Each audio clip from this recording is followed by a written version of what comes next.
tudo coopera para o bem daqueles que amam a Deus. E quando você crê num Deus que provê, nesse Jeová Jireh, o Deus da provisão, você vai enfrentar as suas batalhas com a cabeça erguida, com alegria no rosto, amém?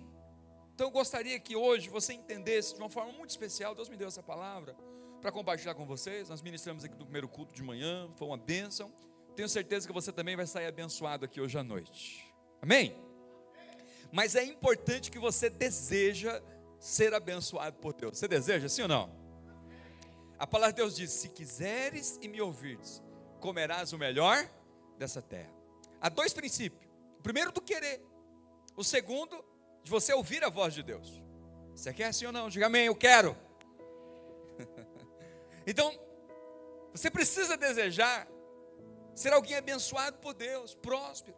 Para onde você pisar os pés, aonde você colocar as mãos, ser abençoado por Deus. Você precisa desejar, porque Deus, Ele não dá nada que a gente não peça.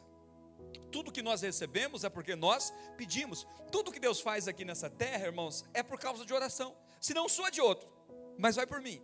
Não há nada na face da terra realizado por Deus que não foi feito antes de uma oração. Charles Spurgeon, ele diz que quando Deus deseja fazer alguma coisa, Ele levanta o seu povo para orar. Você não tem noção do quão importante é a sua oração.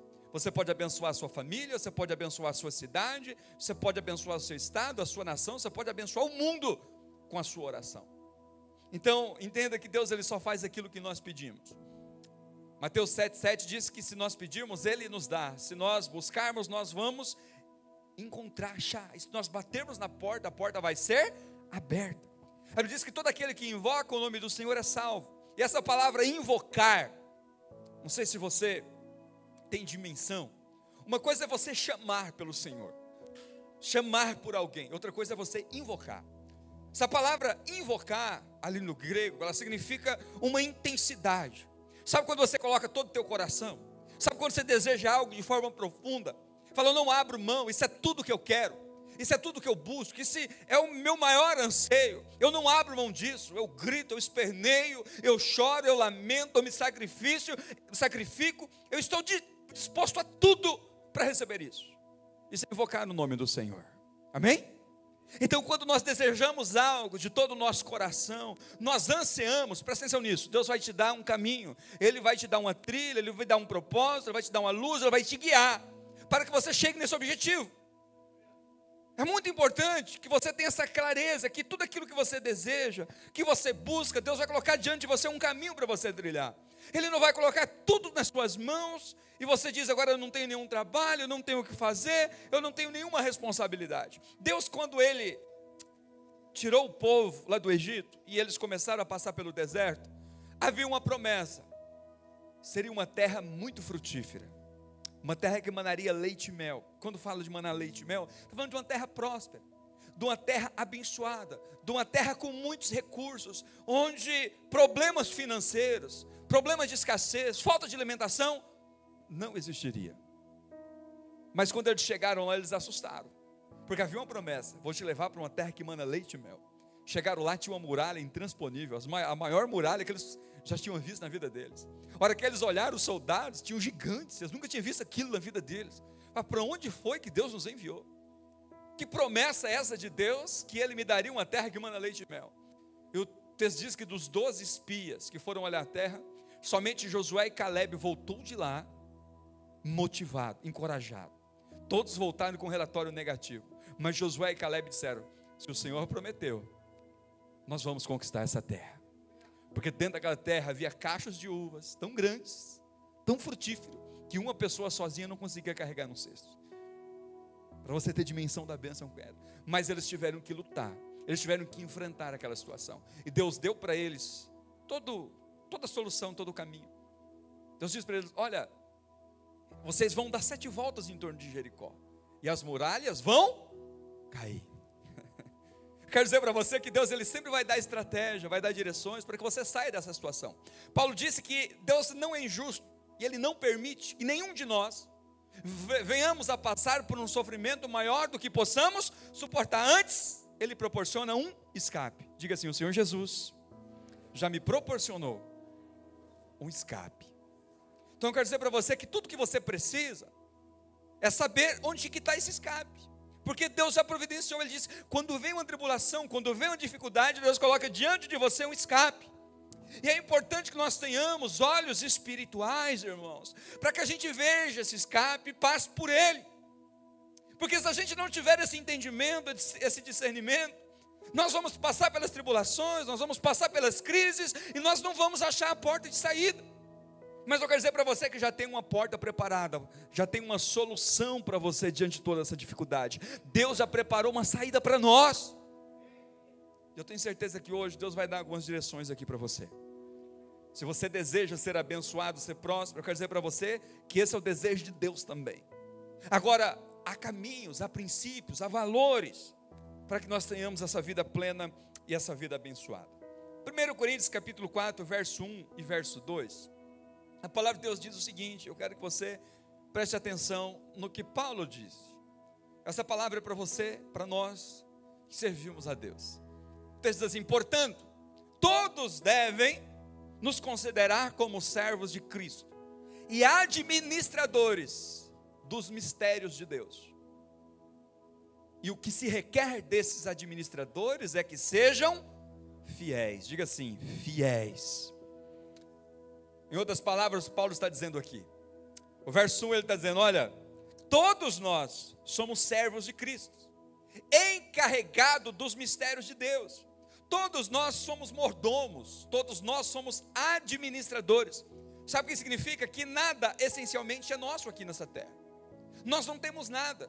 Tudo que nós desfrutamos, na verdade, Deus nos deu para cuidar, para administrar, para gerir, para multiplicar. Você vai ver a parábola dos talentos, Mateus 25.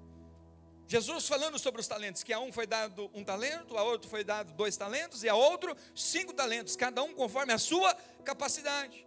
E o objetivo desses talentos é que eles fossem multiplicados. Então eu quero dizer para você que tudo que nós temos, tudo que nós desfrutamos aqui, foi Deus que nos deu. Ele disse, olha, zele, cuide, seja um bom mordomo, seja um bom administrador. Deus tem confiado recursos financeiros nas suas mãos. Deus tem confiado pessoas nas suas mãos. Deus tem confiado, talvez, muitas situações em tuas mãos. E é importante que você tenha essa clareza que tudo é de Deus. O ar que você respira é de Deus. As pessoas que Deus colocou nas suas mãos é de Deus. E mais do que isso, tudo que você possa imaginar, que você olhar para a sua direita, para a sua esquerda, para frente e para trás, é de Deus. Diga assim, tudo é de Deus. Então quando a gente tem essa clareza que tudo é de Deus, quando nós temos essa consciência de que tudo é de Deus, eu vou entender, eu vou compreender que eu preciso cuidar bem daquilo que Deus coloca nas minhas mãos. Diga assim, eu preciso cuidar bem de tudo que chega nas minhas mãos. Eu vou falar uma coisa para você, meu amado, minha amada, essa sempre vai ser a nossa maior dificuldade, da gente cuidar bem daquilo que Deus coloca nas nossas mãos, porque nós estamos o tempo todo desvalorizando aquilo que Deus coloca nas nossas mãos. Nós estamos muitas vezes insatisfeitos com aquilo que Deus coloca nas nossas mãos, e nós estamos vivendo uma época onde as pessoas fazem as coisas e elas vivem do jeito delas. Eu entendo que sempre foi assim, mas parece que quanto mais vai se aproximando a vinda do Senhor Jesus Cristo, o amor vai se esfriando, a maldade vai aumentando, e muitas vezes nós vivemos do nosso jeito. E eu falo que na nossa cultura ela é um pouco mais exagerada. Eu entendo que nós somos um país pobre, de terceiro mundo, não pobre porque não tem recurso, mas mal distribuído. Talvez a riqueza na mão de poucos, e a maioria, a população é pobre, isso é uma realidade. Não temos que negar isso, porque são pessoas que só pensam em si. A maioria da população brasileira, estou falando agora da nossa cultura, da nossa realidade, do nosso país, são pessoas que, em sua maioria, pensam apenas em si. Esse ano é um ano de eleição municipal, e toda vez que chega as eleições, isso é perceptível. As pessoas não votam nos candidatos esperando o seguinte: deixa eu ver o que ele pode fazer para a nossa cidade, para o nosso estado, para o nosso país. A pergunta é, o que eu ganho se essa pessoa ganhar? O que eu ganho se essa pessoa for eleita? Será que isso vai beneficiar a minha classe? Não é assim? Porque o que importa é se eu vou sair ganhando essa história. Agora os outros não me importam, né? Se o Brasil vai quebrar, se o estado vai quebrar, se a cidade vai de mal a pior, o que importa é eu vou estar ganhando com isso. Então foi criada uma cultura onde os valores, eles são volúveis. Na verdade, eles são instáveis. Eu vivo e faço as coisas do meu jeito, da minha forma. Isso reflete, muitas vezes, essa relatividade dos valores, reflete no nosso relacionamento com Deus. A gente se relaciona com Deus do nosso jeito. Não importa o que o pastor diz, não importa o que fulano diz, o que a Bíblia diz, o que importa é que eu acho que é assim, eu vou fazer assim. Não é assim? A gente adora Deus do nosso jeito, a gente serve a Deus do nosso jeito, a gente exerce o ministério do nosso jeito, mas eu quero dizer para você que a verdade ela é uma só. E as coisas têm que ser feitas, não do nosso jeito, não do nosso gosto, mas do jeito de Deus. Amém? Se você quer ser alguém bem-sucedido, abençoado naquilo que você faz, alguém de fato que desfruta do favor de Deus, é importante você entender, nós temos essa consciência, que há um trilho preparado. E quando eu submeto, a prosperidade é certa do outro lado. A bênção, o favor, ele é certo do outro lado. Agora eu preciso entender que o jeito de Deus é sempre melhor do que o meu. Diga assim, o modo de Deus é sempre melhor do que o meu. Eu sei que você acha que não. Eu sei que você acha que, pastor, mas do meu jeito é mais certo. Muitos irmãos acham que por eu ser pastor, a igreja aqui é do jeito que eu quero. Quero dizer para você que a igreja não é do jeito que eu quero. Se a igreja fosse do jeito que eu queria, seria muito diferente. Mas tem sido do jeito que o Espírito Santo tem ministrado no meu coração, do jeito que o Espírito Santo tem conduzido esta igreja. Então eu quero dizer para você que abrir mão das nossas vontades é o caminho para o sucesso com Deus.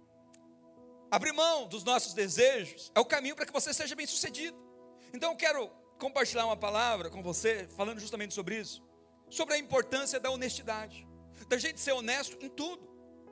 Porque muitas vezes a gente olha para a vida das pessoas que congregam, que se dizem evangélicos, que se dizem cristãos, que se dizem cheios de fé, e parece que o caráter não é muito diferente. Mas eu quero dizer para você que você foi chamado para ser alguém honesto em tudo. Diga assim, o Senhor Jesus me chamou para ser honesto em tudo. Ele disse que nós somos a luz do mundo, o sal da terra, que nós brilhamos como estrelas, como disse Pedro.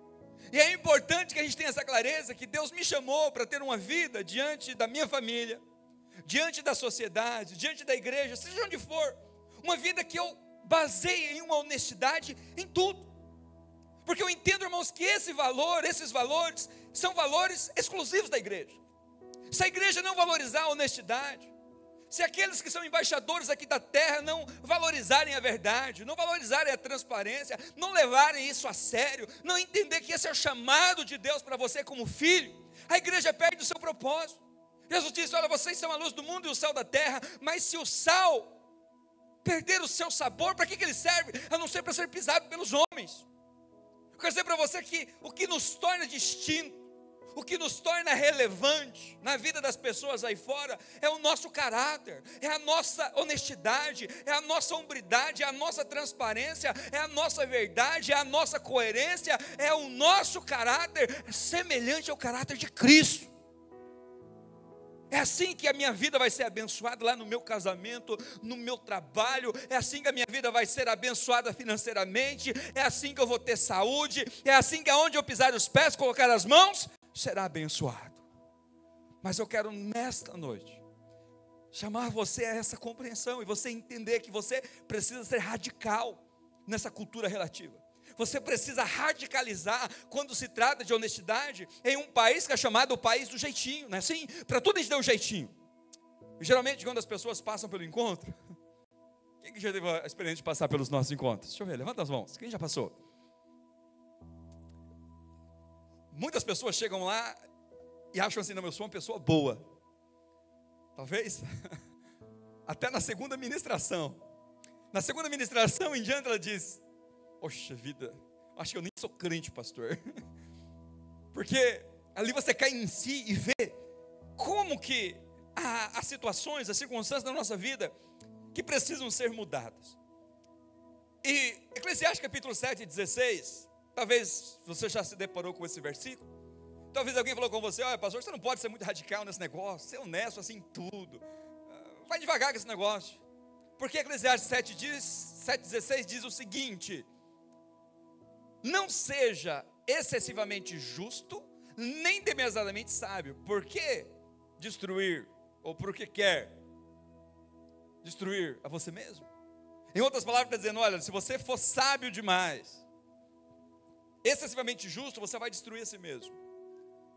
Mas sabe o que ele está falando aqui? Não é que você tem que ser um pouco justo, ou um pouco sábio. Não, a Bíblia fala que nós devemos ser santos como Deus é santo. Nós devemos ser imitadores de Deus como filhos amados. A Bíblia diz que nós devemos amar e desejar a sabedoria mais do que o ouro, mais do que a prata. Então, do que esse versículo está se referindo? Está se referindo, irmãos, daquela sabedoria e daquela justiça aos próprios olhos. A pior coisa é quando uma pessoa olha para si e diz, eu sou uma pessoa boa. É o pior inferno.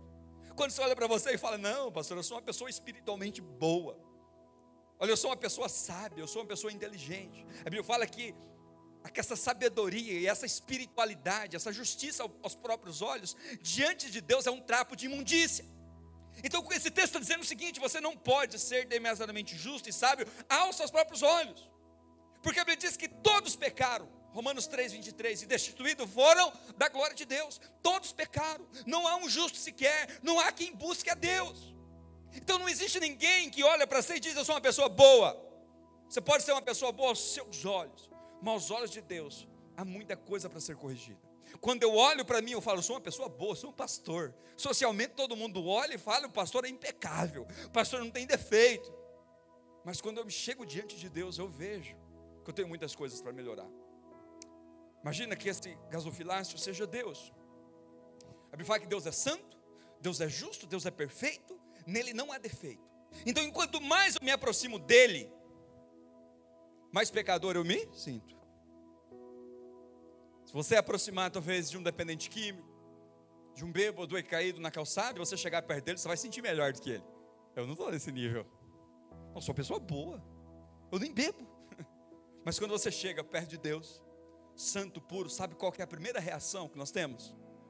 Como eu preciso melhorar, como eu sou pecador, como eu sou falho, como que há situações na minha vida que precisam ser corrigidas. Porque quanto mais nós nos aproximamos de Deus, mais nós temos consciência que a nossa vida precisa ser melhorada. Enquanto mais eu oro, não é assim? Quanto mais eu oro, mais eu tenho uma necessidade de orar. Enquanto mais eu estudo a Bíblia, mais eu vejo que eu preciso estudar. Quanto mais eu cultuo e me aproximo de Deus, mais eu sinto necessidade. Porque essa é a essência, esse é o caráter de Deus. Então eu quero dizer para você que quando o texto diz aqui que nós não devemos ser demasiadamente justos, nem sábio, está se referindo a essa sabedoria aos próprios olhos. A Bíblia diz que aquele que é sábio aos próprios olhos, ou aquele que se estriba no seu próprio entendimento, ele está caminhando para o precipício. É o tolo que se acha sábio, que se acha espiritual, que se acha melhor do que os outros. Mas a palavra de Deus nos ensina que nós devemos olhar para Deus e ter Deus como referência. O nosso alvo, o nosso padrão é Cristo. Diga assim, o meu padrão, o meu referencial é Cristo. Porque quando nós olhamos para Ele, nós vamos ver que nós temos muitas coisas para melhorar. Agora, há um outro problema na nossa cultura também. Não sei se talvez você é alguém que talvez já pensou assim, que eu também já pensei assim. Às vezes a gente acha que ser pobre é um atestado para cometer delitos. Há uma cultura no nosso país que diz, querem até descriminalizar os pequenos delitos. Como se um pequeno delito não fosse crime, não fosse pecado. Não é assim? Ele é pobre, o que tem ele invadir uma terra e tomar um pedaço de terra para ele? Não tem nada, mas não é dele. Continua sendo crime, continua sendo pecado. A lei, aprovando ou reprovando, diante de Deus, continua sendo crime. Vamos invadir uma casa. Eu não tenho casa, e fulano tem 2, 3 casas. Continua sendo pecado. Quando a gente se apropria de algo que não é nosso, é crime, é pecado. Não importa o que a justiça brasileira diz. Eu uso campeão, pastor, já estou lá há tantos anos. Não é seu. Não importa o que a justiça brasileira diz, que eu uso campeão. Você está apropriando de algo que não é seu, eu estou me apropriando de algo que não é meu. Então é importante a gente separar aquilo que a sociedade determina como valores, mas aquilo que a Bíblia determina como valor. Nós não podemos, irmãos, cair nesse engano. É questão de tempo no Brasil de ser liberado o aborto. Começou assim nos Estados Unidos, para a Europa, e daqui a pouco chega, sempre assim. Agora não importa se a justiça determina, olha, aborto não é crime mais. para nós continua sendo pecado. Sabe por quê? Porque a Bíblia diz que Jesus veio para dar vida e vida em abundância. Mas o ladrão, ele vem para roubar, matar e destruir. Quem defende a morte não é Jesus. Jesus, ele morreu para que você tivesse vida. Então são valores que nós não podemos negociar. São princípios que como igreja nós precisamos enfrentar e dizer, não importa se não é crime, o que importa é Deus aprova ou Deus reprova. É a palavra de Deus aprova ou a palavra de Deus reprova. Ah, pastor, eu não tenho dinheiro para pagar a minha energia, eu fiz um gato. Parece que ser pobre é um atestado para você cometer erros. Não, continua sendo os mesmos valores. Não importa o quanto de recurso você tem. Se você tem muito ou se você tem pouco, a honestidade vale para você, como vale para o rico, como vale para o pobre, como vale para o branco, para o negro, seja qual for. Deus não tem duas balanças. Diga assim, Deus não tem duas balanças. Olha o que diz o texto de Provérbios, capítulo 20, verso 23. O Senhor detesta pesos adulterados e não se agrada de balanças falsificadas. Em outra tradução, vai estar dito assim: 2 pesos são coisa abominável, Senhor. A balança enganosa não é boa. Eu falo que o dízimo é o princípio mais justo de tributo. Se o Brasil estabelecesse o dízimo como um princípio de tributo, seríamos um país de primeiro mundo. Por quê? Porque o dízimo ele trabalha com um princípio de justiça. Se você ganha muito, você dizima muito, não é assim? Mas a porcentagem é o mesmo. Se você ganha pouco, em quantidade vai ser pouco, mas em percentual vai ser o mesmo. É 10% para todo mundo. Então, para quem ganha um salário mínimo, vai ser muito difícil para ele. Poxa vida, pastor, só ganha um salário mínimo. Mas para quem ganha 10, talvez fique até um pouco mais difícil, porque o montante é maior. Mas a dificuldade é a mesma. Então, eu quero dizer para você que Deus ele não coloca um nas balanças e autoriza. Esse aqui pode pecar, esse aqui pode defraudar, esse aqui pode ser desonesto. Não, eu quero dizer para você que não importa a circunstância, Deus nos chamou para ser honesto em tudo. Não importa a minha dificuldade, não importa a minha situação, não importa onde eu esteja engajado. Deus me chamou para ser honesto em tudo. Amém, amados? O pastor não está bravo hoje não, tá? Mas é importante a gente lembrar quem nós somos. É importante a gente entender quais são os nossos valores. Isso não anula a graça não, pode ter certeza do que eu estou te falando, você vai entender até o final. Provérbios 12, verso 22, diz uma coisa que nós precisamos levar a sério. Eu estou falando sobre a importância de você ter uma vida abençoada, próspera, meus irmãos. Estou te mostrando o caminho. O caminho é o caminho da honestidade, na verdade. Sabe por quê? Quando alguém começa a prosperar do seu lado, começa a enriquecer, qual é a primeira coisa que você pensa? O que está aprontando? Deve estar vendendo droga. Certeza? Porque ninguém prospera fazendo a coisa certa. Já ouviu esse ditado? Quem já ouviu? Quero dizer para você que esse é um ditado maligno, diabólico, vindo do inferno para deixar você na miséria, para você deixar você na escassez, para que você viva a escassez. A palavra de Deus me ensina o contrário. E quando mais honesto eu sou, mais transparente, mais verdadeiro eu sou, mais o favor, mais a prosperidade de Deus vem sobre a minha vida. Porque é assim que a Bíblia me ensina. O texto diz em Provérbios 12, 22 que os lábios mentirosos, ou o Senhor detesta os lábios mentirosos, mas os que agem com lealdade lhe agradam. Às vezes a gente simplesmente ignora que nós precisamos o tempo todo ser honesto, justo, verdadeiro com aquelas pessoas que estão do nosso lado. Às vezes na frente de alguém, se alguém que abraça, estamos juntos, pastor, pode contar comigo, virou as costas, começa a falar mal. Não é um caráter de quem serve a Deus, não é atitude de quem serve a Deus. Nós temos que ser leal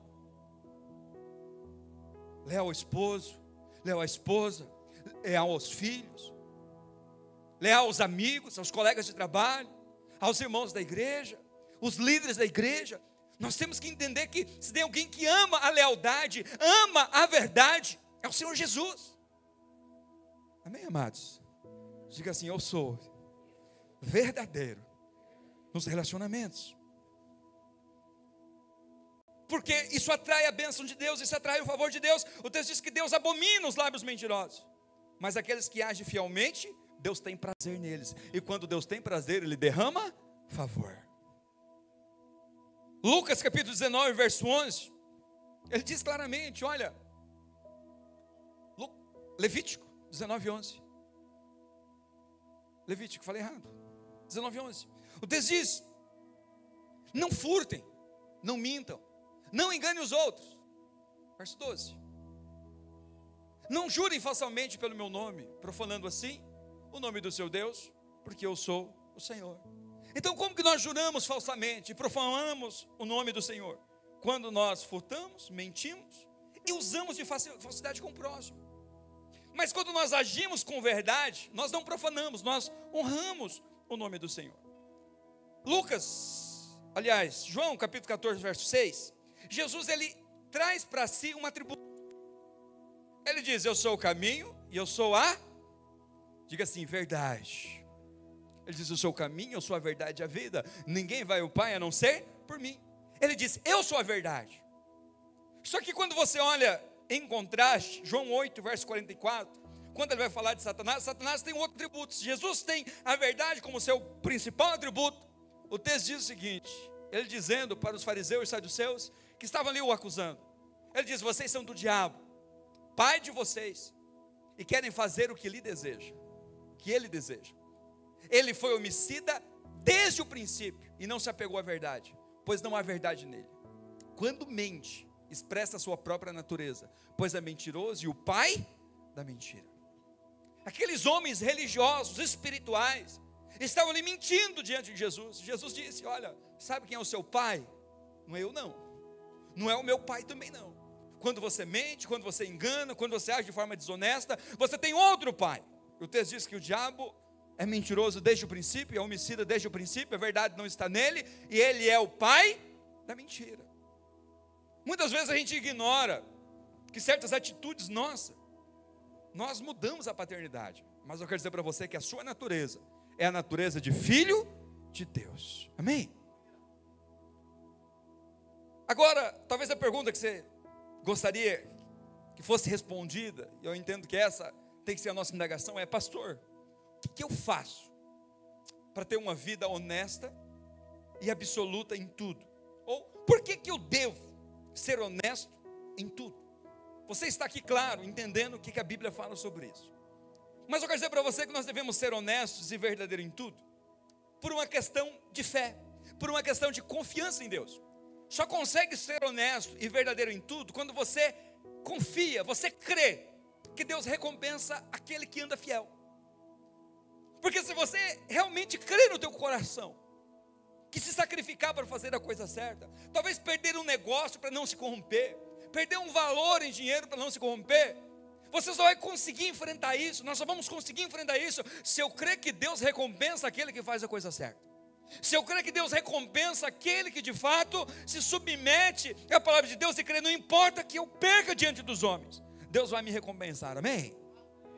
Então eu quero dizer para você que a honestidade é uma questão de fé. Eu creio que Deus recompensa a minha lealdade, a minha honestidade.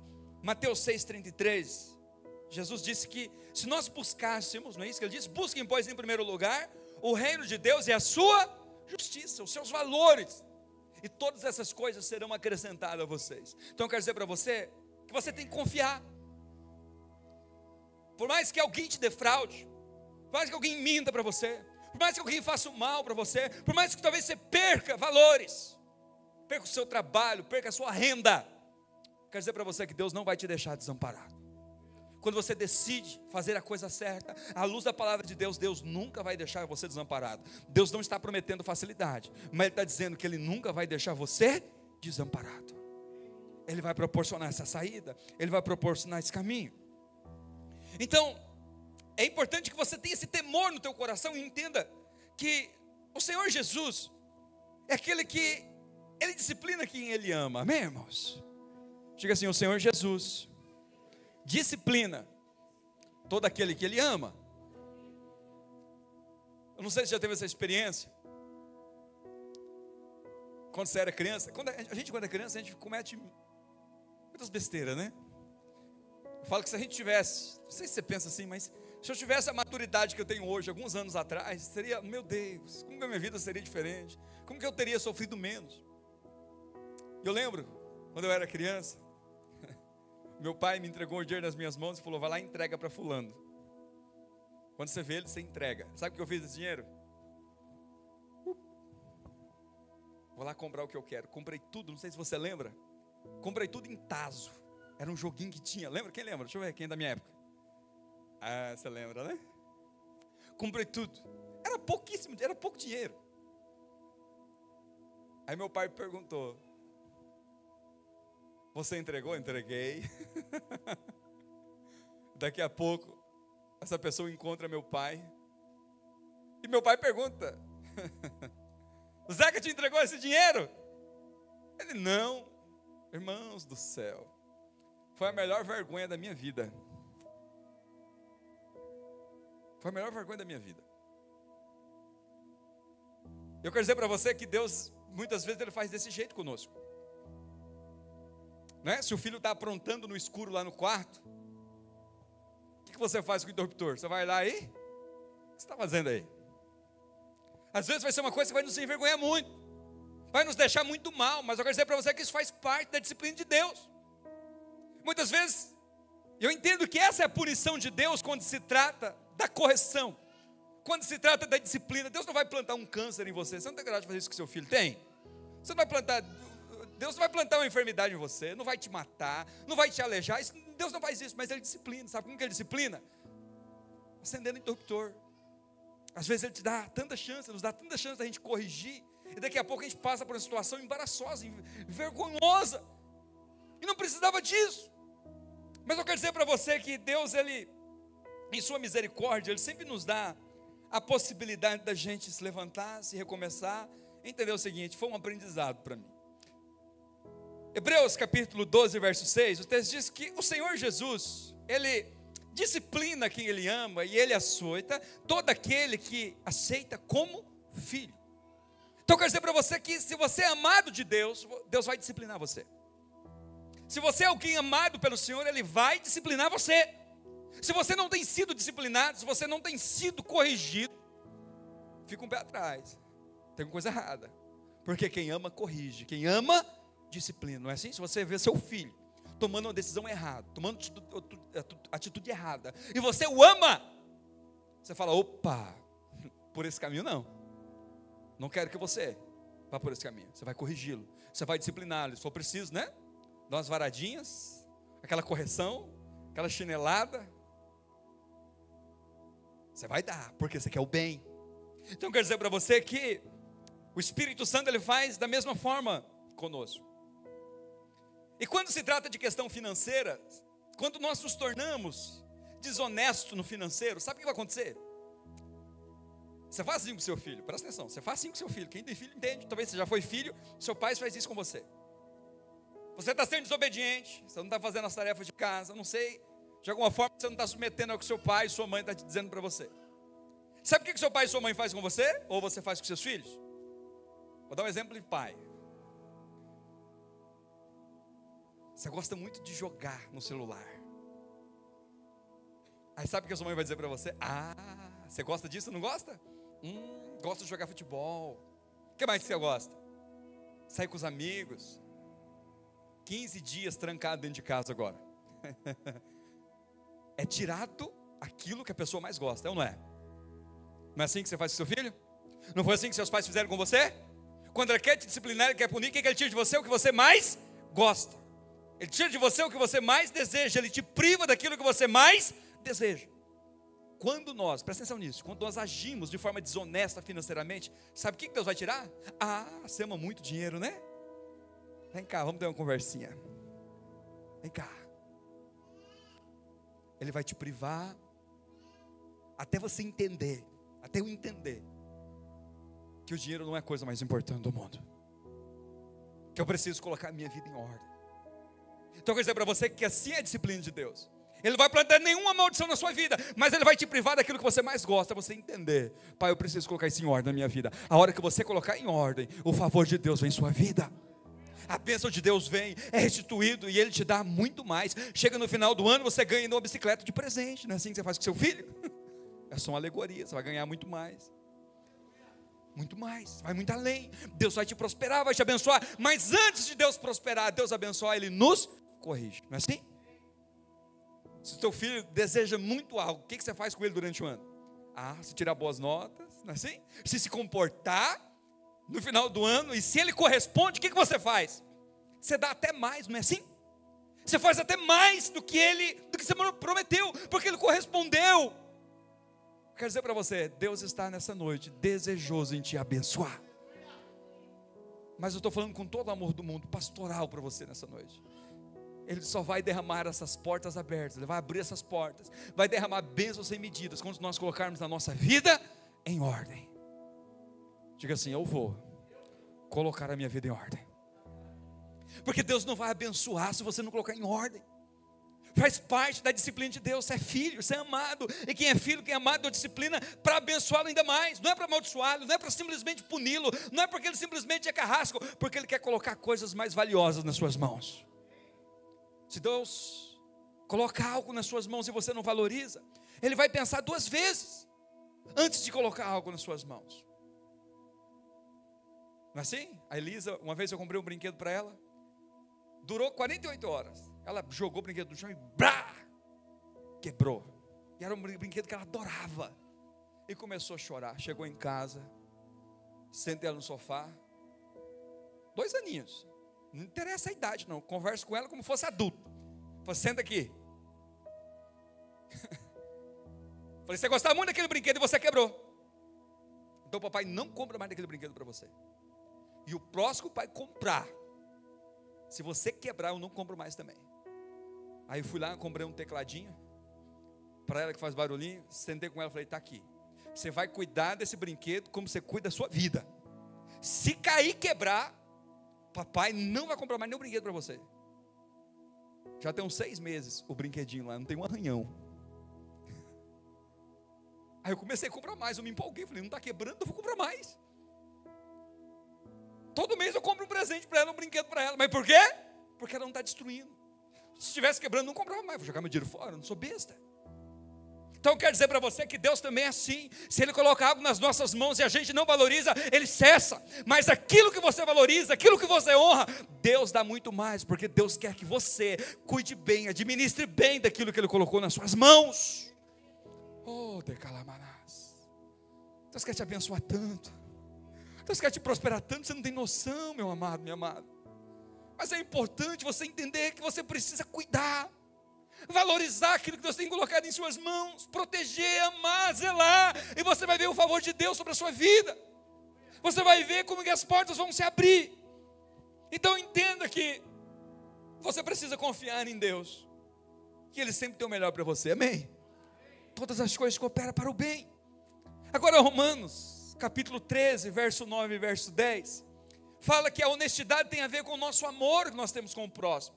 Paulo diz assim: pois estes mandamentos, não adultere, não assassine, não furte, não cobice, ou qualquer outro mandamento, ou seja, todos os mandamentos, todos se resumem a este preceito: ame o seu próximo como a você mesmo. Verso 10, o amor não pratica o mal contra o próximo, portanto o amor é o cumprimento. Então quando eu amo verdadeiramente o meu irmão, eu vou ser leal com ele, eu vou ser honesto com ele, eu não vou defraudar ninguém. Irmãos, de alguma forma nós estamos tendo algum ganho desonesto, alguém está perdendo. Talvez você não sabe quem, mas alguém está perdendo. Não é assim? Existe um princípio moral entre os traficantes, os assaltantes. Aqueles que assaltam banco, digam assim: eu não assalto qualquer coisa. Eu não assalto pessoas, assalto banco. O banco tem muito dinheiro, não vai fazer falta para eles. Já ouviu isso? Eles não roubam dinheiro de ninguém, eles roubam do banco. Como se o banco fosse uma estrutura invisível, não fosse também gerido por pessoas. Eu quero dizer para você que não importa de quem seja, de onde que vem, quando eu me aproprio de algo que não é meu, ele continua sendo desonestidade. E eu continuo roubando outra pessoa, eu continuo defraudando outra pessoa. Entenda o seguinte: se você está ganhando algo, por mais que seja gratuito para você, alguém está pagando o preço. Não existe almoço grátis. Alguém trabalhou, alguém plantou, alguém teve custo para produzir, alguém teve serviço para cozinhar. Tudo tem um preço. E é importante que a gente agregue valor àquilo que Deus tem colocado em nossas mãos. Então entenda que a honestidade tem a ver com amor. Jesus disse que nos últimos dias, por causa da iniquidade, o amor de muitos se esfriaria. Diga assim: que o Espírito Santo aqueça e gere em mim amor pelas pessoas. Amém? Então entenda que a honestidade é uma questão de amar o próximo, de amar as pessoas à minha volta. Agora existe uma coisa também muito importante quando se trata de honestidade, porque o desonesto, ele prejudica o reino de Deus, mas o honesto, ele agrega no reino de Deus. Então quando nós entendemos o valor da honestidade, você precisa entender que ele tem um valor muito grande, porque isso pode afetar até a vida da igreja. Olha o que diz Filipenses capítulo 2, verso 14 ou 16. Ele diz o seguinte: façam tudo sem murmurações, nem discussões. Acho que a maioria já reprovou aí, né? Mas já reprovamos aí. Volta lá. Volta, verso 14. Façam tudo sem murmurações, nem... Fazer sem reclamar é uma luta, não é assim? Você percebe que é prazeroso reclamar? Está sempre reclamando. Esse governo. Está sempre reclamando. Mas ele está dizendo: faça tudo sem murmurações, nem contendas. Verso 15, que é isso que importa. Para que se tornem irrepreensíveis e puros, filhos de Deus inculpáveis, no meio de uma geração. Então a geração é perversa, mas você não. Você é filho de Deus inculpável. Mais do que isso, perversa e depravada, da qual vocês brilham como estrelas. Já imaginou? Você é uma estrela que brilha no meio de uma escuridão de imoralidade, de perversidade, de depravação. Agora é importante você entender que você foi chamado para ser diferente. Então quem é desonesto, ele prejudica o reino de Deus e não percebe. Você não tem noção do dano que isso causa no corpo de Cristo. Irmãos, uma coisa é o ímpio pecar, uma coisa é o crente pecar. Já percebeu que é mais danoso? Pode qualquer um pecar, mas quando se trata de um crente, o crente. Por que estão errados? Não. Porque a Bíblia diz que nós somos luz do mundo, nós somos estrela, nós estamos brilhando, nós somos referência para a sociedade, amém? Então é importante você entender que isso pode desagregar no reino de Deus. Certa feita aconteceu algo aqui na nossa igreja, e que isso é importante você pensar, entender que as pessoas aí fora estão te observando, você está sendo mais visível, tem alguém te espelhando em você mais do que você imagina. Essa semana a gente estava conversando com a irmã, e ela disse o seguinte: pastor, eu estava de férias em uma cidade aqui no Mato Grosso, bem distante, e eu nunca imaginei que eu ia encontrar algum araputanguense lá, e estava de boa. Quando eu cheguei aqui, a pessoa falou: eu te vi lá, tal lugar, assim, assim, assim. Ela: ainda bem que eu não fiz nada de errado. Porque tinha araputanguense lá, a gente conhecia ela aqui, uma cidade distante, de férias, ninguém imaginou que tinha alguém lá que conhecia. Sabe, muitas vezes a gente caminha desse jeito, dessa forma, e a gente não tem noção que a gente está prejudicando. Tem pessoas olhando para nós, irmãos, e nos tendo como espelho. Certa feita aconteceu outra situação aqui na nossa igreja, que eu falei: meu Deus, por que as coisas não são diferentes? Não sei se você lembra, na época da pandemia, teve todo aquele reajuste do Bolsa Família. O Bolsa Família foi para R$600. Eu creio que está até hoje, 600 e pouco.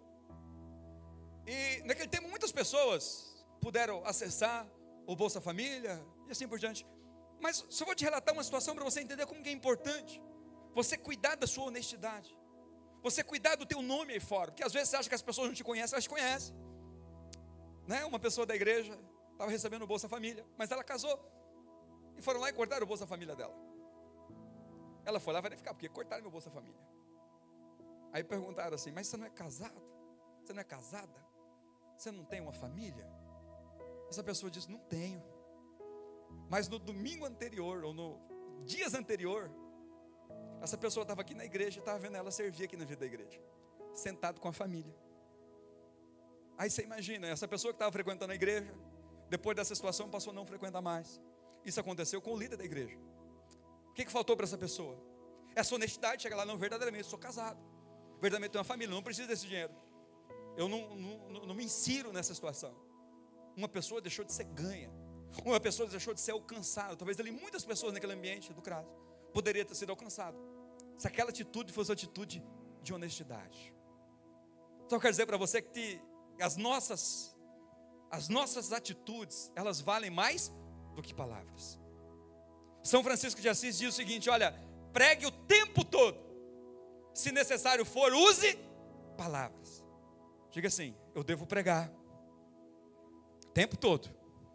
Se necessário for, eu uso palavras. Sabe por quê? Porque não importa o que eu falo aqui. Vocês estão aqui só me ouvindo porque eu tenho coerência com aquilo que eu falo. Se aquilo que eu falo não é coerente com aquilo que eu vivo, você não volta mais aqui. Então entenda que a nossa honestidade, a nossa coerência precisa estar em harmonia. A Bíblia diz que Jesus, ele ensinava não como os escribas, não como os fariseus, mas como quem tinha autoridade. E nós ganhamos autoridade naquilo que nós falamos, naquilo que nós exercemos, quando a nossa vida é coerente. Nós temos uma cultura no Brasil onde as pessoas, elas não acham importante casar no civil. Talvez se alguém aqui que passou por isso ou está assim, elas ajuntam, moram junto e falam: para que casar? Eu estou junto mesmo. Aí quando chega aqui na igreja, querem batizar, eu falo: olha, é uma situação que você precisa regularizar. Mas pastor, mas por quê? A gente não está junto há tantos anos. Eu falo: é uma questão de coerência.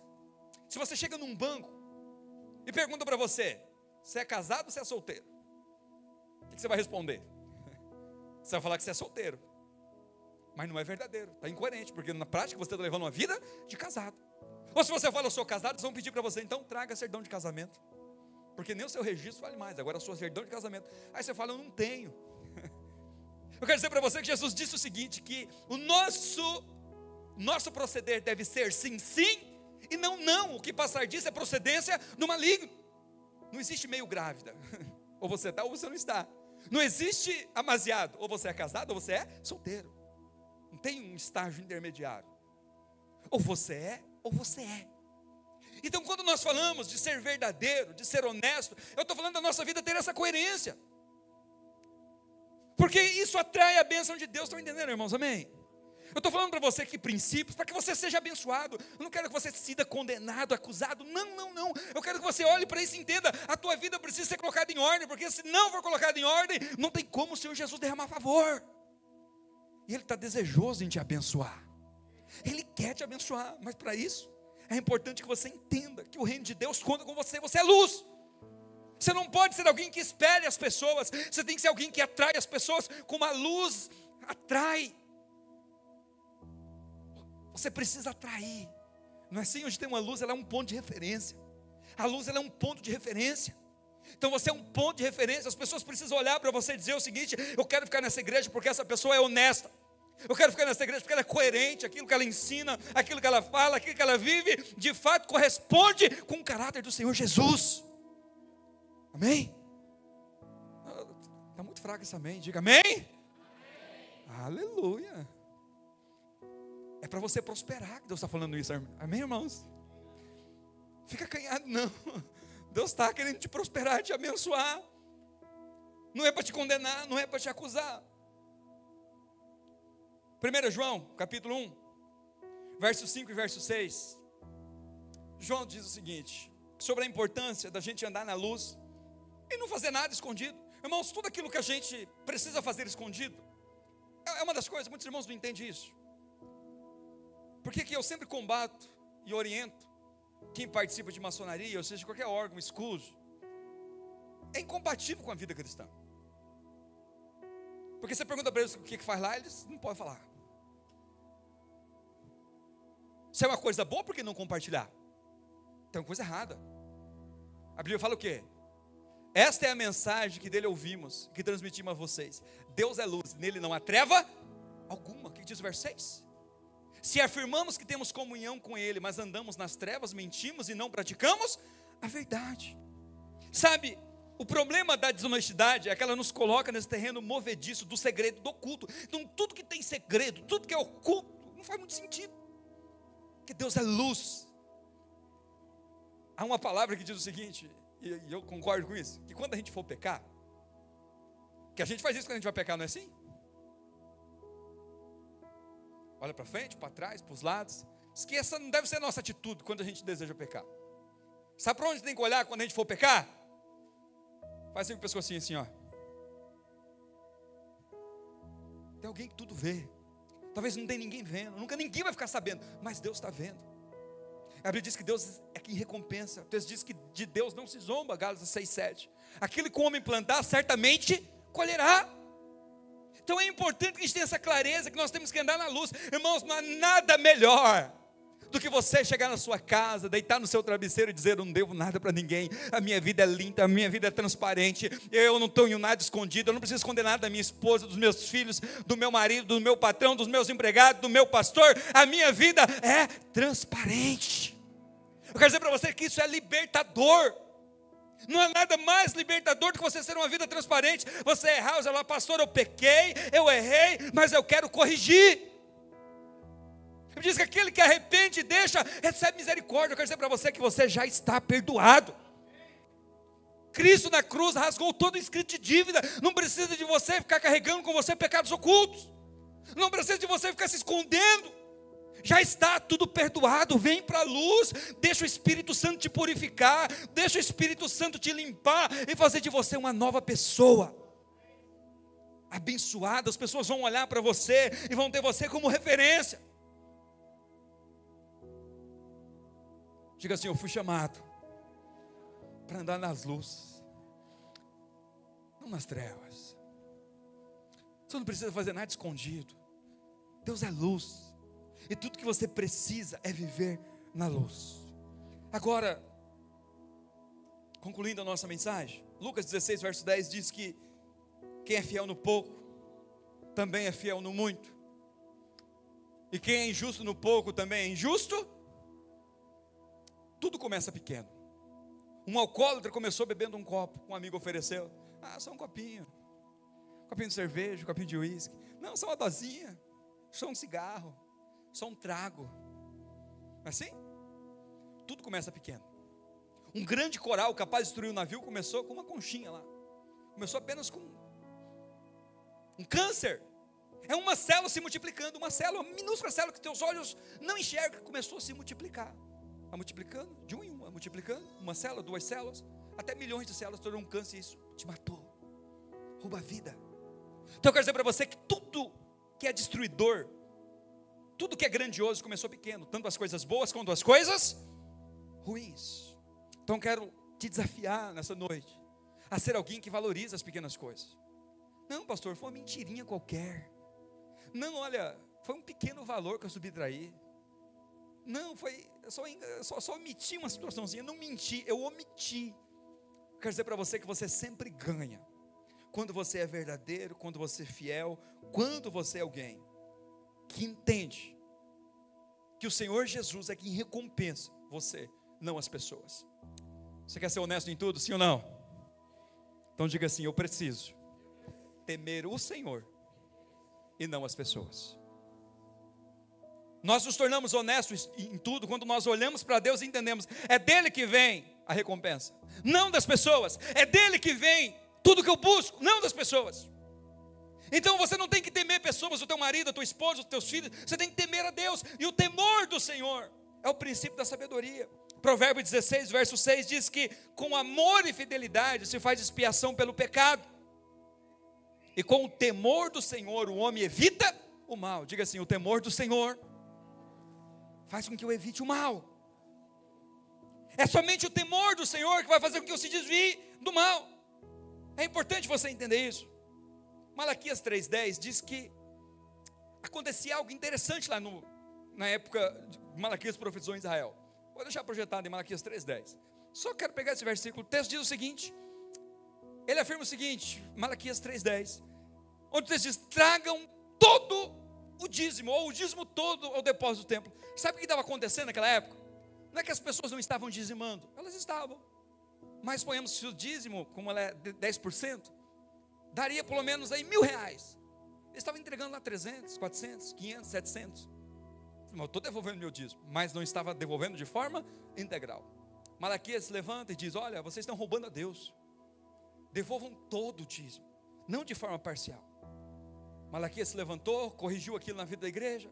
400 anos depois, Jesus, quando começa a nova era, lá em Mateus 23, 23, ele diz o resultado dessa profecia de Malaquias.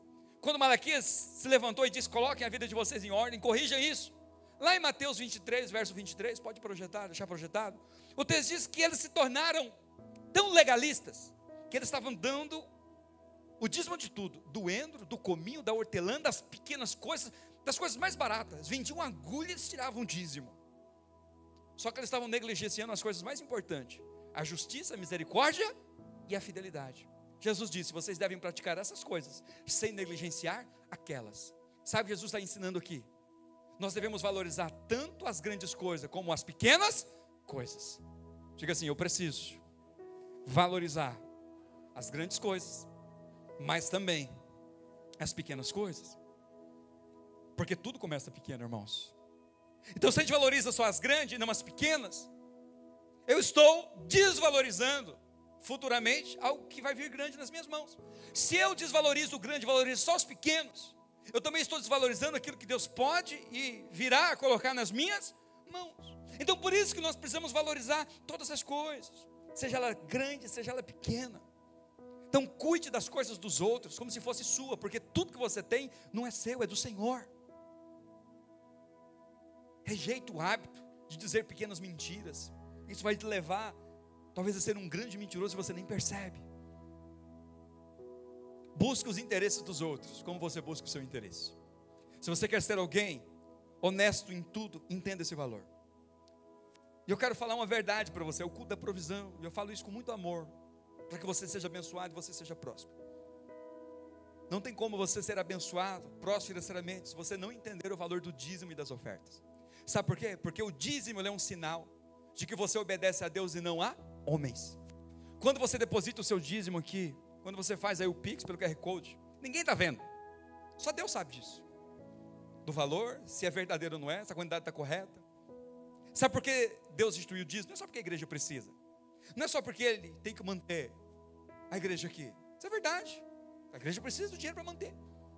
Mas quando você decide dizimar, você está estabelecendo um princípio: eu faço as coisas não para que o homem veja, mas eu faço as coisas para que Deus veja. Quando você, presta atenção, quando você tem esse caráter, essa atitude, essa fé para fazer isso, eu vou entregar algo para alguém que eu não vejo, para alguém que de alguma forma está longe de mim aparentemente, que ele não vai ficar sabendo, as pessoas não vão ficar sabendo, mas eu tenho fé para fazer isso.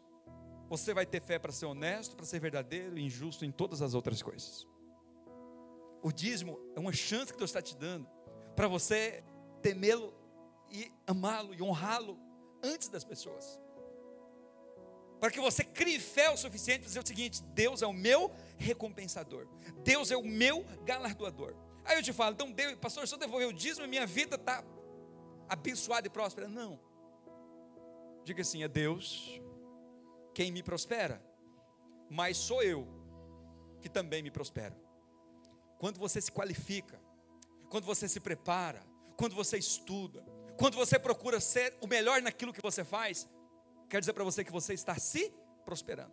Então, quando nós falamos de dízimos, de oferta, entenda que é um princípio para que Deus te abençoe. Se você quer ser abençoado financeiramente, esse é o princípio: pastor, não quero, então dizime. Mas entenda que é o primeiro passo. Pastor, eu quero ser alguém abençoado financeiramente. Entenda que é o primeiro passo, mas não é o único. A Bíblia diz que Ele abençoa o trabalho das nossas mãos. Sabe o que Ele vai fazer com você? Ele vai fazer o seu trabalho ser uma bênção na sua vida. Diga assim: o meu trabalho é o lugar onde o Senhor Jesus libera as suas bênçãos na minha vida. Então eu quero dizer para você que aquilo que você faz, faça bem feito. Procura aperfeiçoar, crescer, ser o melhor, não em relação aos outros, mas ser o melhor que você pode dar. Seja o melhor na sua área de atuação, seja o melhor profissional. Eu falo isso, irmãos, que isso aconteceu comigo. Meu pai sempre me ensinou isso. Olha, tudo que você fazer, faça bem feito, dê o seu melhor, porque é Deus que recompensa. Eu lembro quando eu fiz 18 anos, naquele tempo não era possível começar antes dos 18 a trabalhar. A hora que deu 18 anos, eu entrei numa empresa, comecei a trabalhar, ganhando um salário mínimo.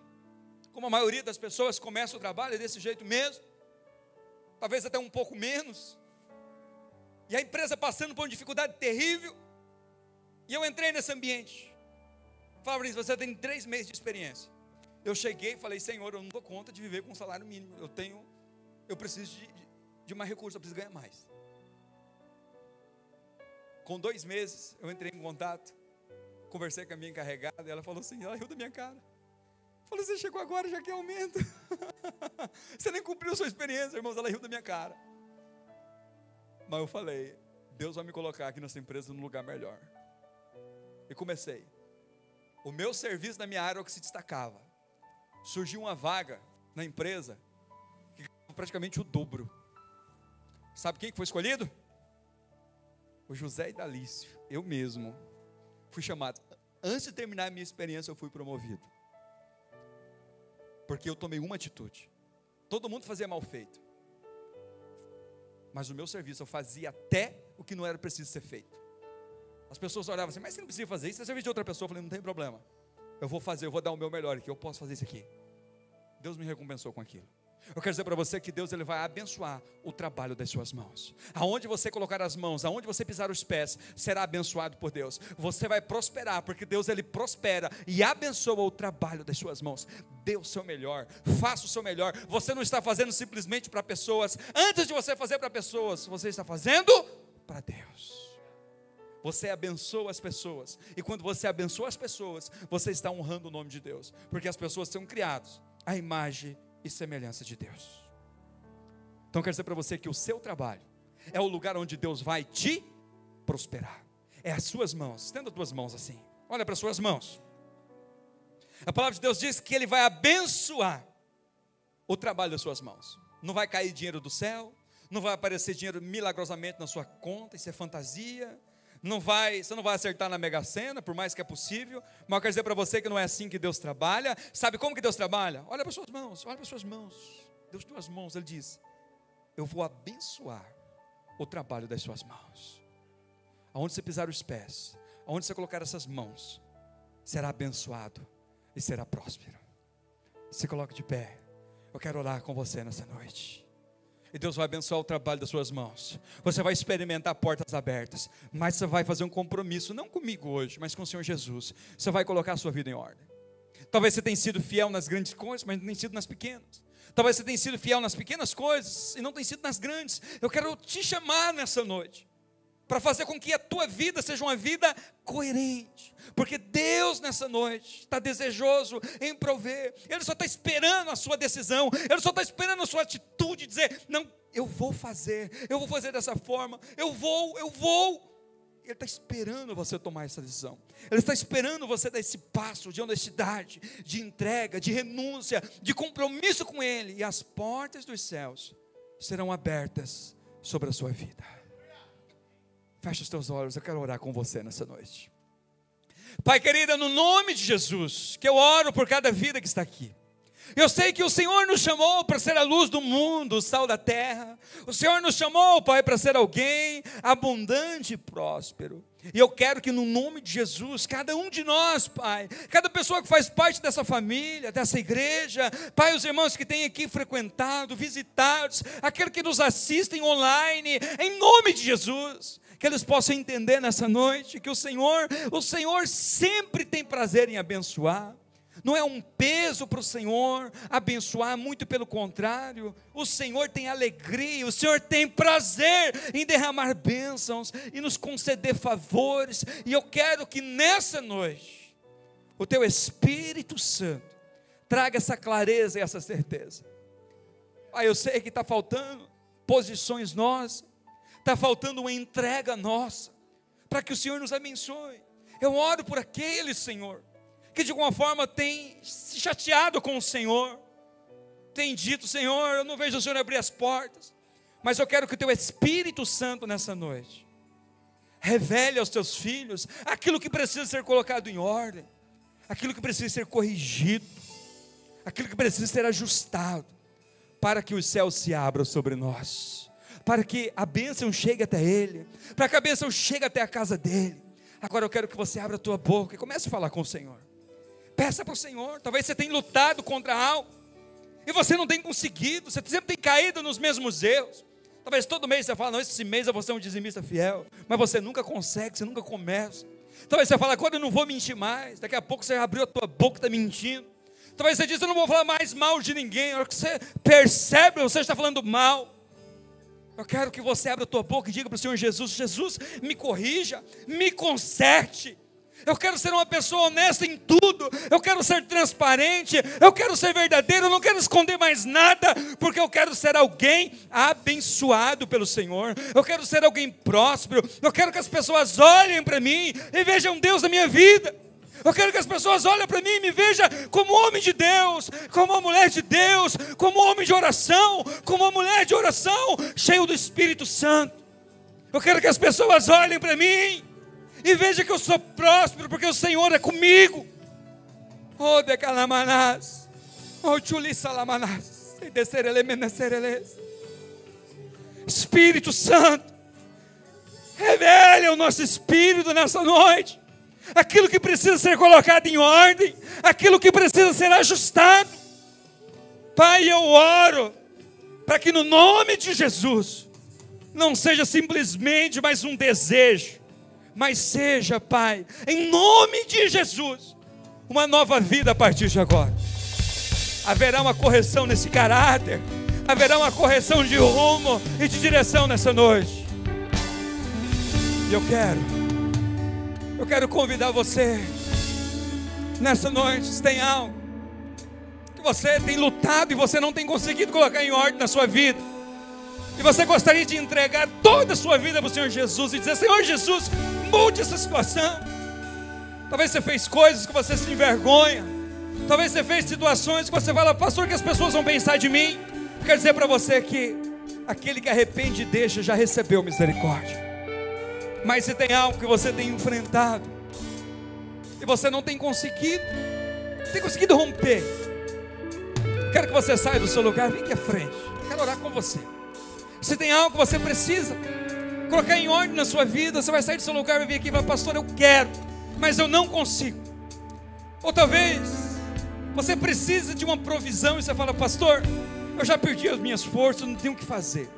Você vai sair do seu lugar e vai vir aqui e vai dizer, Senhor, está nas tuas mãos. Eu entrego toda a minha vida, toda a minha família em tuas mãos, e eu descanso, porque eu confio no Senhor.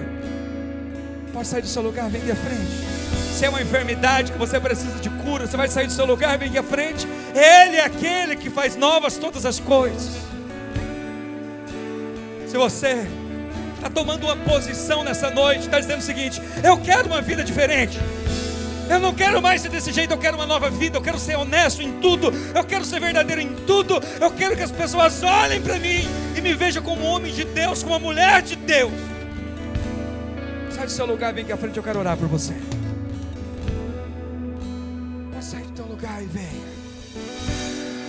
Enquanto o louvor estiver ministrando, você pode sair do seu lugar e vir aqui à frente e vai dizer, eu quero a minha vida próspera, eu quero a minha vida abandonada, e nessa noite eu renuncio a tudo que eu tenho feito de forma escondida, de forma escusa, tudo aquilo que tem me deixado com medo, eu entrego nas mãos do Senhor. Tudo aquilo que eu não tenho conseguido romper, eu entrego nas mãos do Senhor nessa noite.